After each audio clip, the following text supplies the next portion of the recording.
Fubar here, and today we are going to be talking about my Cairo and the pivotal moments in this Cairo. And we're also going to be discussing some changes that I had gotten wrong about the 7.2 damage and damage resist. But everything I have said is alternatively still true, but there was some discrepancies there that I misread and misunderstood when I was doing my research on it. So let's get into the Cairo. So far, this Cairo kind has had a great run with its coalition partners, which are GER, SW, SWNS, GAX, WXF, END,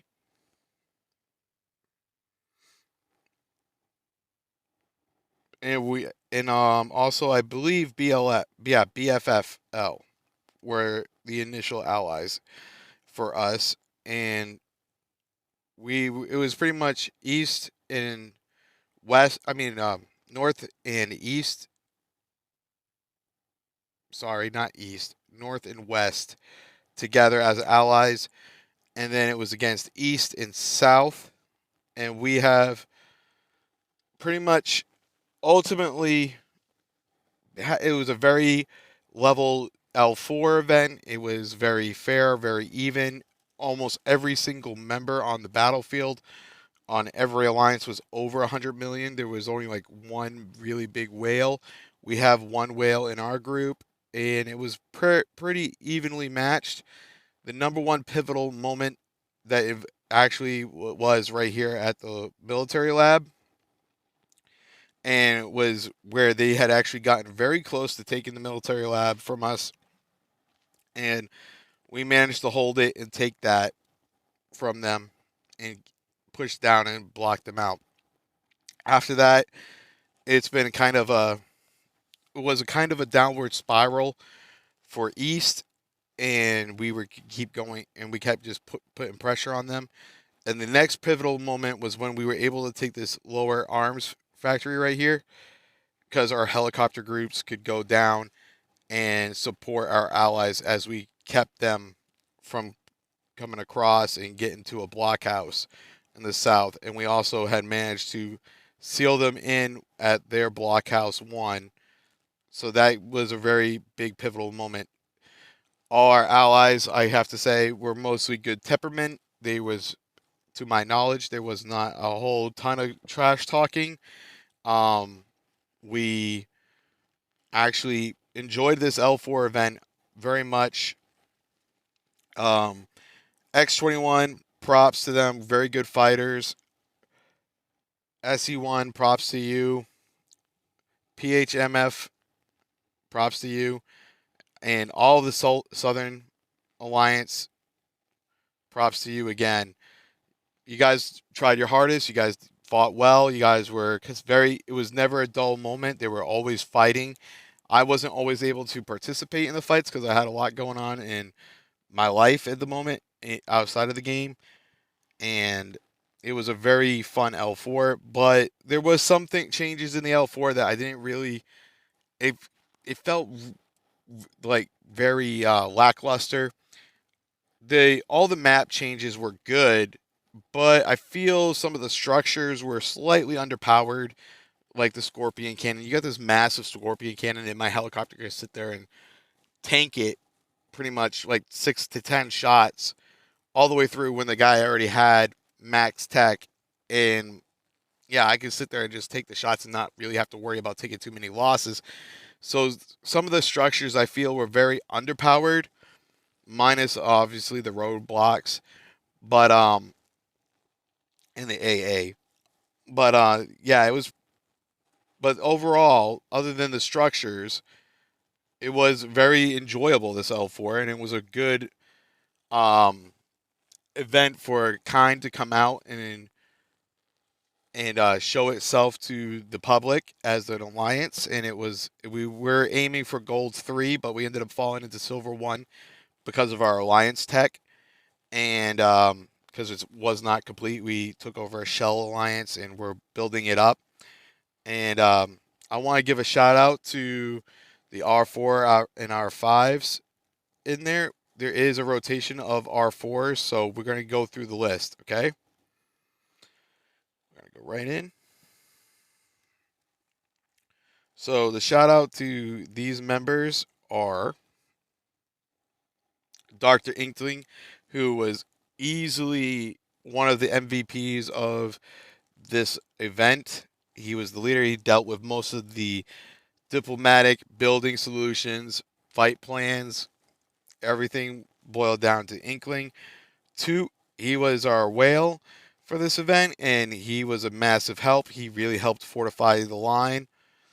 And then it was Fred Viking, Cantel, Ishal, Per, Captain Wallabilly, Commander Trice, Blade, Wu Mongu, Captain Zhang Zetsu, Pidge, Deadshot, all great guys, very friendly.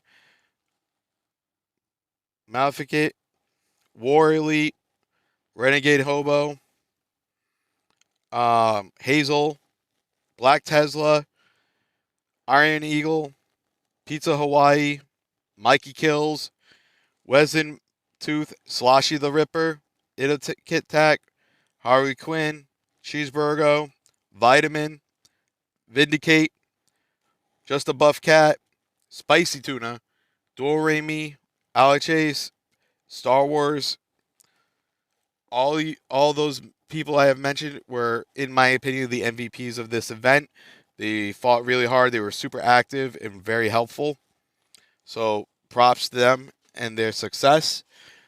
And I look forward to our alliance's future. This was, like I said, our first L4 event. Now back to what you guys are probably interested in hearing the most was about the 7.2 damage and damage resist adjustment. So I took me a little bit while, and then someone brought to my attention that I was looking at it wrong, and I was like, and then it finally sunk in, and I was like, oh damn, it did change in this way, not the other way. So the 50% meant was that if you and another player were exactly equal, say VIP 14, VI and max tech on everything, and XYZ, and the only variation was, say, your officers on your units and your skill tabs. You could not exceed your opponent's the amount of damage able to be done to your opponents and the damage resist against your opponent by 50%. You cannot exceed 50%. However, most of us are going to avoid that, and this provides a lot more security for the light spenders and the free-to-play players, even the middle spenders against mega whales and whales, because this is going to reduce their effectiveness against your troops. I still haven't been able to test to see if it applies to base, but to my knowledge, it's strictly unit to unit. So I want to apologize for that. And when I say that this change is good, it is good because it will help you. And this also where I'm doing some additional testing on this about how firepower and HP can really contribute towards this. Not so much the HP aspect of it, but the firepower. And I'm working with an individual who has been supplying me a lot of data on it, and his name is Nepper, and he's from S15. So I am going to be looking into it and doing some testing on that. I haven't been able to do it yet, but I will be. And if his findings are true, I want to make a video dedicated to him on congratulating him for making this discovery. Props to you. The only way as us as a community can grow is by collaborating and working together. So thank you and have a great day. If you liked and found this video helpful, please leave a comment, like, and subscribe. Thank you and have a great day again. Bye.